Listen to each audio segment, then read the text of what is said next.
Welcome to Community News. I'm Lori Nussbaum, and today I have the honor of having Dr. Kristin Haushalter. I'm so sorry. It's okay. It's like a house with a hole. I know, exactly. She's a dermatologist with Derm 360. So thank you, Kristin, for being here today.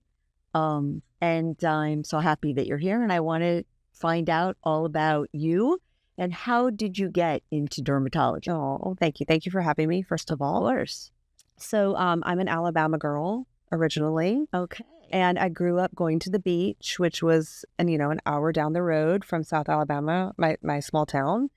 And I got a lot of sun, had a lot of other issues, acne and things like that. And like we were discussing, I started to see my own dermatologist, and he asked what I wanted to do. And I told him, I don't know, I want to be a doctor maybe. And he said, well, come and shadow me. And I was lucky enough to really spend a lot of time with him. And he only did medical dermatology, and I absolutely fell in love with it. And because I am so fair, I had this battle with the sun for years. And so I could relate to that as well. And I didn't want to do anything else. And when I got to medical school, maybe for a day, I want to be a surgeon. That was it, And then every other time I just went back to derm. It was always derm. Now I can be a surgeon. I can do surgery. I can do a lot of things in this field, as we might talk about, but that's what led to it. And then you came to Miami. What brought you to Miami? So I've actually practiced in 4 different states because my ex-husband would move us every 4 years because of his job. Okay. Everyone has skin. And so I could always find a job easily. And I had some amazing practices that I joined. I worked in Alabama. I worked in Fort Wayne, Indiana, Richmond, Virginia. And then 8 years ago is when he got the call, hey, do you want to go to Miami? And at first I'm freaking out like, oh no, we're all going to die of skin cancer. This is going to be horrible. And then we came here and I love it. And I have a great partner, a great practice, and I'm super happy. So I'm glad we did. That's great, especially in Miami. Yes. Skin cancer. Yes. There's a lot of it. A lot. I was going to say, you must see a lot. We're number 2 in the world, actually, in South Florida for skin cancer. Yeah. Wow. Which is interesting because who's here? It's not people that look like us. It's a lot of tan people. Well, so it says a lot about that. And also, I think, and I want to talk about this as well, but, preventative, yes, how to deal with that. Absolutely. Number 1. And number 2, for those of us that are older, that have lived here, that have been in the sun forever, have aging, skin spots, right? Discoloration. And what do we do about that? Yeah. Well, there's a lot, but you're right that prevention is what is best. I mean, I'm trying to talk to all these teenage girls about, not laying in the sun. I always say, play in it, don't lay in it. Right. And that's my motto because I love the sun. I'm on the paddleboard every weekend on the boat. My boys, we love being outside. Right. And so I try to find ways to protect my skin, and I try to encourage my patients to do the same. So prevention is key. But then, of course, we didn't always know that growing up. Right. And even I didn't know for a while that you really needed to protect your skin. I thought, I could just try a little harder and I'd tan and then I'd be okay. I wouldn't burn, but my skin is not made that way. And then, a lot of people got so much sun damage when they were a kid, whether or not they grew up here. So, but there's a lot that can be done. Yeah. Obviously, once you have the damage. So tell us a little bit about, you specialize in hair, skin, and nails. Yes. So I saw the hair, the nails, and I was like, okay, I need to know about this. It seems weird, but that's what we do in medical dermatology. And mucosal things too, actually, in the mouth and in the private area. So hair, skin, and nails in general is what we do. However, dermatology, whether it's fortunate or unfortunate, has gone really cosmetic. And that's where the money is. But that's also what people want. And I respect that. It just doesn't make me happy. So I stick with the medical part. And so hair loss, nobody wants to deal with hair loss because it takes so much time. These women and men are distraught. But for me, it's fun. I really enjoy treating hair loss. And nails, most dermatologists or some will think, let me just punt that down the road and send them to the podiatrist or whatever. But nail disease is very common. And I really enjoy it. What does that mean? What is nail disease? Oh, well, you can get bacterial infections, fungal infections. Everyone here in this city, except me, paints their nails with acrylic. Exactly. Not number 1 cause of your nails lifting up and falling off. So you won't catch me dead or alive in one of those salons. So lots of things can happen to your nails. You can get cancer under the nail. You can get warts under the nail. Bob Marley died of melanoma on his nail. So lots of things can happen to a nail, and it's not just fungus. Everyone says, oh, I've got a nail fungus. But there's a lot of things. Such an eye-opener. Yeah, there's a lot. I deal with a lot of different nail diseases. Yeah. Okay. All right. So tell us about, you started a clothing line for for sun prevention. Yes. SPF. Tell us about that. And that kind of goes along the lines of sunscreen. Yes, it really does. Yeah. So I started it because when we moved here, like I said, we love the sun. And I never tell my patients to get out of the sun. Who's going to listen to me anyway? We live here for a reason. We live here because we want to enjoy the weather, even when it's hot like it is today. We love it and we want to get out there. So yes, you can put sunscreen on. Yes, you can put a hat and sunglasses on. But what is really best is clothing. So I created a sun protective swimwear line that is meant to be fashionable, a little chic or sexy, but also protect your skin. Not everyone wants to look like I do in the sun. I am covered head to toe. Like when we're on a boat, I even have my neck gaiter. Not everyone wants to do that, and I respect that. But at least if I could get you to put on, a little something over your shoulders, or after 2 hours of being at the pool, if you could put on a swim shirt. But what the options out there, what there was to offer really was nothing cute. It looked like, your husband's fishing shirt. And many women don't want to wear that. So I created a line that protects your skin, but is actually cute. And it's also sustainable. It's made from an Italian fabric that is recycled plastic bottles taken from the Mediterranean. So it's like I'm trying to do good there too. Yes. And it really works. It's UPF 50, so you don't have to wear any sunscreen under it. It's what I put on whenever I'm going paddleboarding all day. I don't put any sunscreen under it. I just put a little bit on my neck maybe, or my face. I put my hat on and I go. So you should be able to get out there and have fun, but you've got to protect yourself. And what I tell women is you're worth it. Like, you're worth taking the time, investing in something like this to protect your skin. And it's not just about preventing skin cancer. Yes, it is. And that's what's important to me. Mm-hmm. But brown spots, wrinkling, all of it, even certain rashes from the sun, it prevents all of that as well. So the sunscreen, you mentioned the sunscreen. Yes. What do you tell us about? Yes. So your own sunscreen. I did. I'm really excited about it. It just came out this past spring, and I've been working for about 2 years with a chemist here in Florida. And my partner and I did it, my business partner.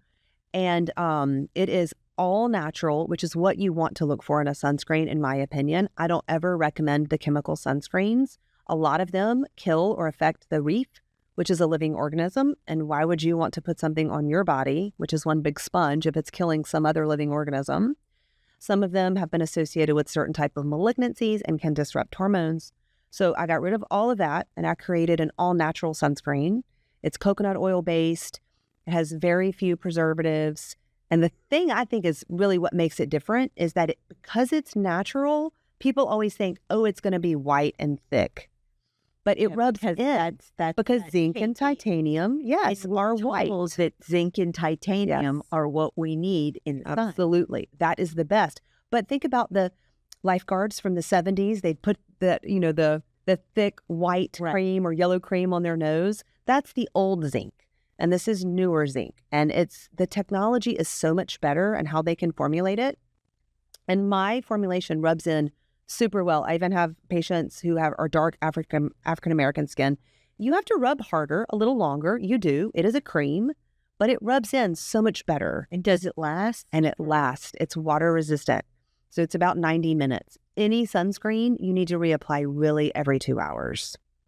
Okay, so now where can we get this sunscreen? Yes, so you can buy it online, and I know we have the website. I also sell it at my office. Okay. And because it just came out, I'm working on getting all my other friends and other dermatologists to sell it in their office as well. And another thing I love about it, it's for the whole family. So baby 6 months and up, you literally rub it all over your face. It doesn't matter if it drips in your eyes or you eat it, even if it's on your lips, it doesn't affect you. It's very safe, does not burn. So, and it's really good for, you mentioned pickleball. That's a big thing right now. People who are outside sweating, it's perfect. Well, what we're finding, and as a pickleball player in the pickleball world, a lot of people this year especially, it's very, very hot. I mean, you can't be outside in the middle of the day.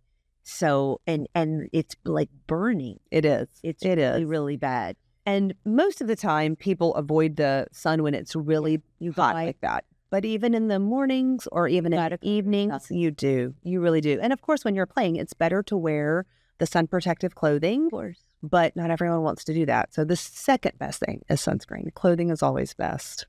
What about your hair?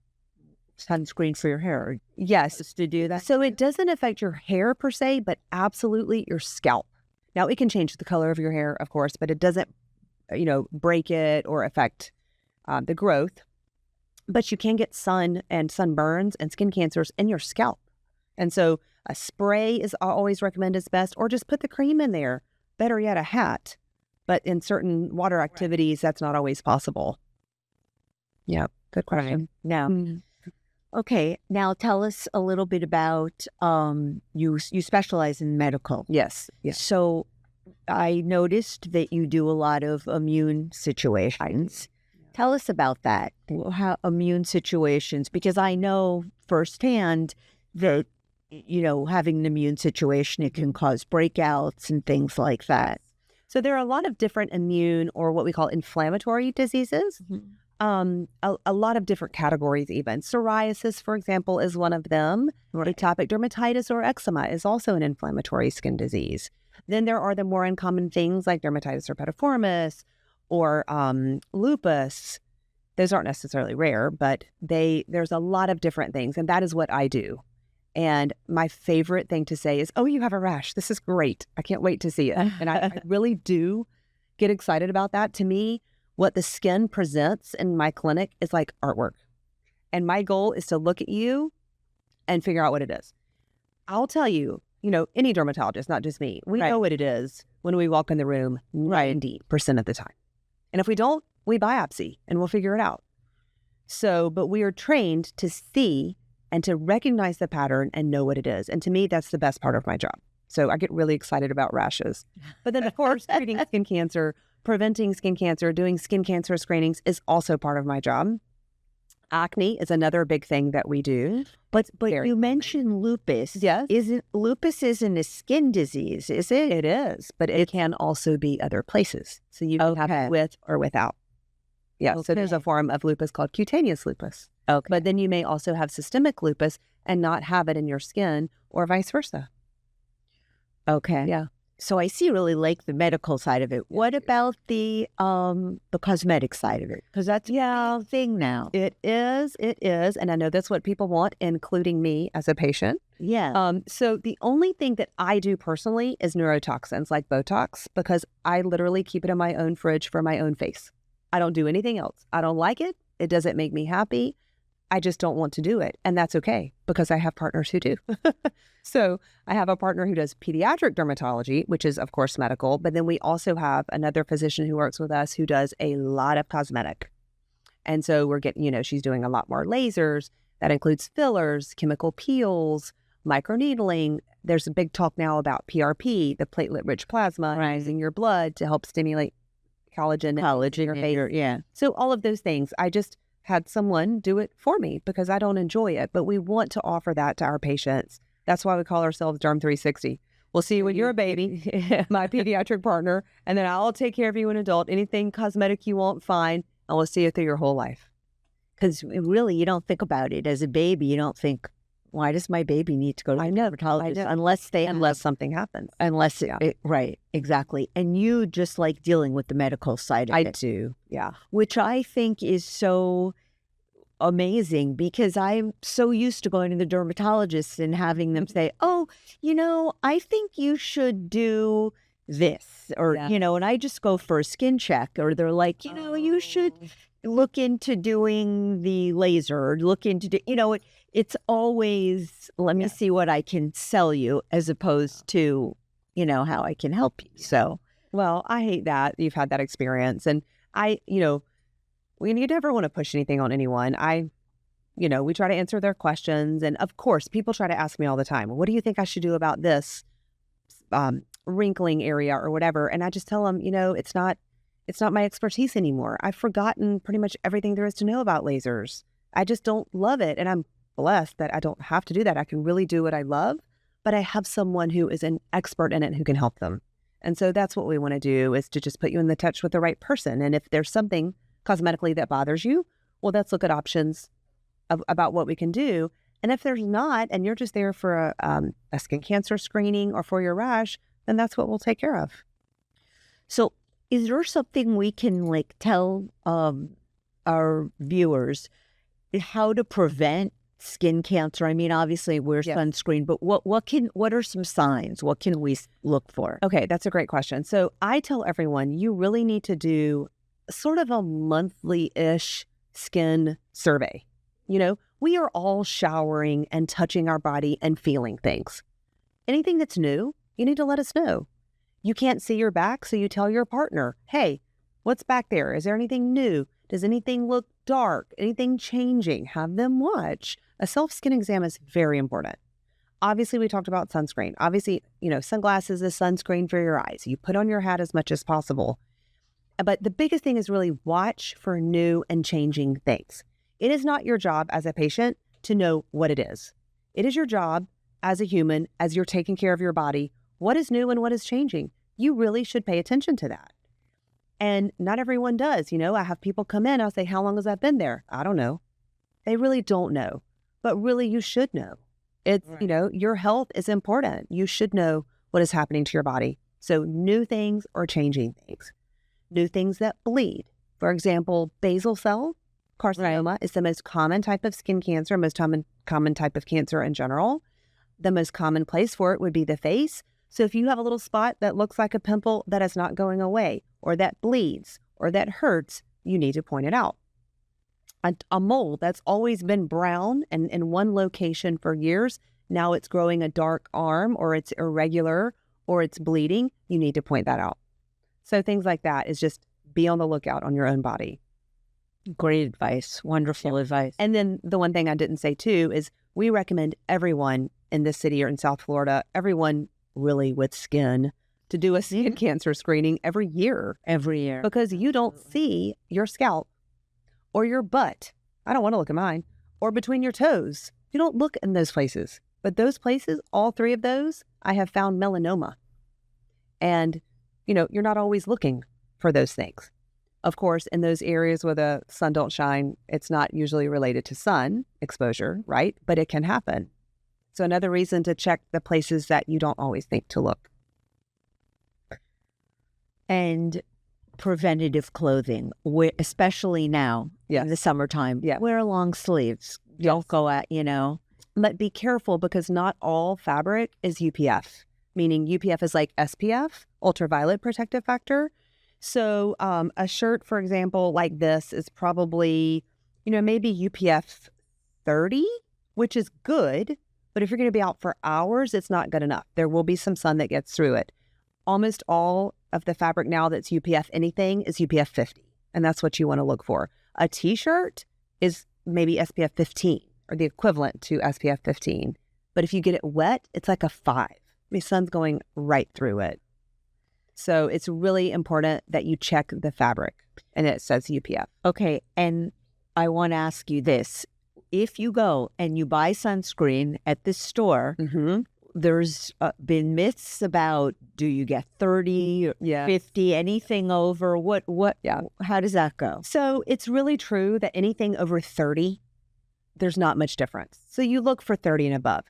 Really and truly, I kind of want them to take the number off of that, because if you say only buy the zinc or titanium, it's automatically going to be over 30. So the ingredients really are more important than the number. So if you find anything that's mineral, right, which is titanium dioxide or zinc oxide, it's already going to be 30 or higher. So that's really all you need to look for. Got it. Yeah, is mineral. Okay. Well, we have a couple minutes left. Okay. So please feel free to tell our audience anything that you want. I want them to know about your location. So yes, of course. Tell us where you're located and everything. Yeah. So our original practice was at Merrick Park, and we're directly across from the mall. which is in the offices of Merrick Park. And we're on the first floor. It's easy parking in the parking deck. We have right now 3 providers that are there. Someone who sees strictly peds, and the 2 others see kids and adults. And also we have cosmetic options there as well. And then our newest office is at the Greenery, which I think most people know is the old Joanne Fabric and Home Goods. Which, and you need to sorry, not sorry, you're shopping too, but you need to go upstairs. Yes, you need to go up the ramp in the back. That building is really complicated and confusing, and you have to get on the right elevator. You, of course, could come through the mall, but then you have to go to the back and take the elevator up to the second floor. It's called P for parking. It's not even a second floor. It's P for parking. But I think it's easier to go up the back of the building, up the ramp, and you run right into our office. There's free parking up top. You can go either way to park and then just walk right in. I think it's nice, too. We have 2 drop-offs. You know, I do a lot of Medicare patients and older patients in general, and I wanted to make it easily accessible. So we have a lot of handicap parking and 2 really nice drop-off areas that you just walk right into our office. And before we go, one of the things I didn't ask about, insurance. How does that work? So we do take multiple insurances. We're actually part of a very large group. And I think I would say most insurances we do take. But I'll tell you, we have very reasonable cash pay prices. And a lot of patients just choose to do that because it's so reasonable. Everyone now has such high deductibles. You're going to end up paying something anyway. And so sometimes it's actually more if you have insurance. So it kind of depends, and we can always talk more about that. We have a really good biller who understands it very well and can talk it through with the patients. But very competitive rates if you just want to pay cash, but we take a lot of insurance. But most importantly, it is important for medical reasons to go get your checkup, to go get checked, because it's very common. And we find things all the time that people don't even know they had. I mean, just today, I found a basal cell right behind this woman's ear, you know, so, or on the neck. So, you know, it can happen anywhere, and they're not always places that you look. Right. So it's super important, especially in the city, to go every year. And the doctor needs to look through your scalp, between your toes, in your mouth. You can get squamous cell and melanoma in the mouth. It's not common, but I've seen it. And see, we don't even think about that. I've gone to dermatologists, and not mentioning any names, but, you know, you get body check, arms, legs, and not, you know, and this is important. It is. It is important. And unfortunately, the way healthcare has gone is sometimes we just don't have the time to do that. But we really try. We really try to make time to look everywhere. And we are trying to do what I call smart scheduling and to schedule enough time to do that. But then if the patient also wants to talk about hair loss, we need to know that so that we can schedule time appropriately. That's probably the most important reason that people don't always ask those questions, because they don't have the time. Right. But tell whenever you're making an appointment for whatever it is, everything you want to talk about, and hopefully they'll have the time and make the time to really do it right. Well, thank you so much. Thank you for being here today. We really appreciate it. And thank you, and have a wonderful day.